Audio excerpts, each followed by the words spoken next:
Hello दोस्तों, Nifty valuations के बारे में बात करेंगे। एनालिटिकल वीडियो होने वाला है, कुछ डेटा आने वाले हैं, लेकिन उन डेटा को हम एनालिसिस करके निफ्टी सस्ती है या महंगी वो समझने की कोशिश करेंगे। और साथ साथ दो सेक्टर जिन पे फोकस रखा जा सकता है एज एन इन्वेस्टर, क्योंकि मार्केट बहुत चॉपी है, वोलेटाइल है। 2022 में हमने बहुत कुछ देखा है, इन्फ्लेशन देखा है, लड़ाइयां देखी है, स्टॉक गिरते हुए देखा है, सब कुछ देखा है। तो कहां पर फोकस रखा जा सकता है उसके बारे में समझेंगे। सबसे पहले दोस्तों, ये डीएसपी म्यूचुअल फंड की रिपोर्ट है, तो ये सब डेटा मैंने वहीं से ही लिए हैं और बहुत ही अच्छे डेटा है। तो सबसे पहले तो यहाँ पी रेशियो हम लोग समझते हैं कि निफ्टी का पी रेशियो कैसा है। तो देखिए, ये वाला डेटा हमको देखना है, ये ऊपर वाला जो डेटा है इसको हमको देखना है। तो 10 साल का अगर निफ्टी का एवरेज जो है वो अराउंड 18.6 है, और अभी आप देखेंगे ये जो लाइन है लगभग उसके आसपास जा रही है। मतलब 10 साल जो भी निफ्टी का एवरेज था उसके आसपास अभी निफ्टी का एवरेज हो रहा है, जो कि बिल्कुल जब कोविड के टाइम में मार्केट गिरी थी तो बिल्कुल नीचे हुआ था, 15.1 का हो गया था। और अभी जैसे 2021 में 27 तक मतलब और हाई वैल्यूएशन हो गए थे। तो अभी उस हिसाब से देखेंगे तो निफ्टी सस्ती है। 5 साल का एवरेज देखेंगे तो वो 22 के आसपास है, तो और ज्यादा सस्ता हमको निफ्टी लग रहा है। दूसरी चीज है, निफ्टी तो रही लेकिन S&P 500 इंडेक्स भी है, मतलब पूरी 500 कंपनियों का। तो उसके हिसाब से देखेंगे तो 5 साल और इनफैक्ट जो 10 साल का डेटा, 5 साल का जो डेटा है उसके हिसाब से बिल्कुल 10 साल के एवरेज से भी नीचे है। तो ये कुछ डेटा बता रहे हैं कि जो मार्केट है, थोड़े बहुत जो वैल्यूएशन फ्रॉथ था, महंगा जो था, वो अब उतना नहीं है। लेकिन अगेन आपको स्टॉक स्पेसिफिक भी रहना बहुत ज्यादा जरूरी है।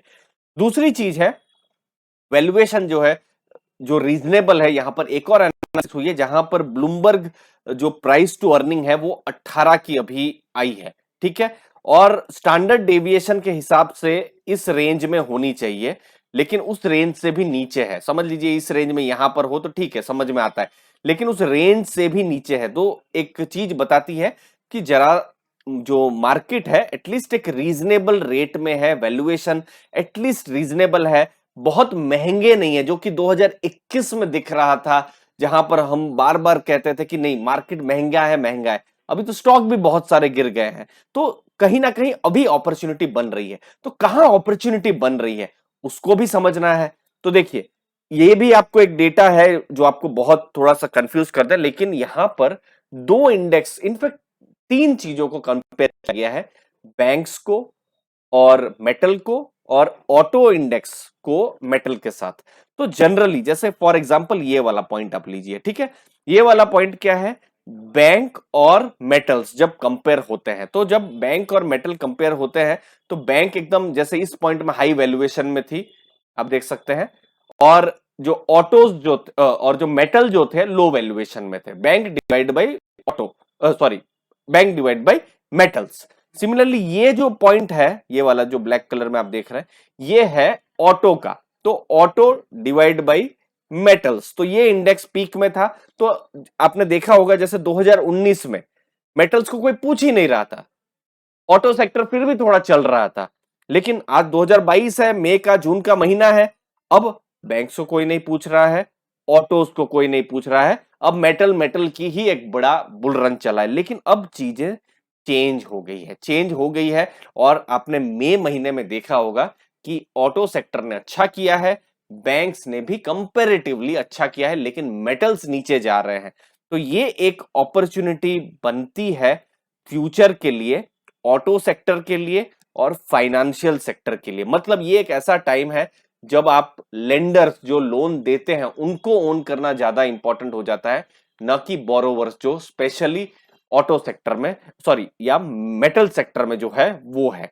तो ये एक इंपॉर्टेंट डेटा है जहां पर बैंक्स और ऑटो जो है अच्छा कर सकते हैं मेटल के कंपैरिजन में। दूसरी चीज, स्टील प्राइस बढ़ते हैं तो स्टील सेक्टर या मेटल सेक्टर को अच्छा होता ही है। और हमने देखा भी है कि किस हिसाब से स्टील सेक्टर ने बहुत अच्छा रिटर्न दिया है। आप देख सकते हैं यहां पर 2019-20 में किस हिसाब से जो है स्टील के प्राइसेस बढ़े। तो स्टील के प्राइस इनफैक्ट जब बढ़ते हैं तो ऑटो सेक्टर को जो प्रॉफिट से कम हो जाता है, क्योंकि एक कार किससे बनती है या एक टू व्हीलर या थ्री व्हीलर किससे बनता है? मैक्सिमम तो स्टील से ही बनता है, मेटल से ही बनता है। तो अब चीजें रिवर्स हो रही है। अब क्या हो रहा है कि जो स्टील के प्राइजेस हैं एक्सपेक्ट नीचे तो हो रहे हैं, क्योंकि गवर्नमेंट का जो ड्यूटीज और बाकी सब चीजें हो ही गई है, वो अगर नीचे होते हैं, एक्सपेक्टेड है कि वो नीचे होंगे, तो फायदा किसको मिलेगा, किसका मार्जिन बढ़ेंगे?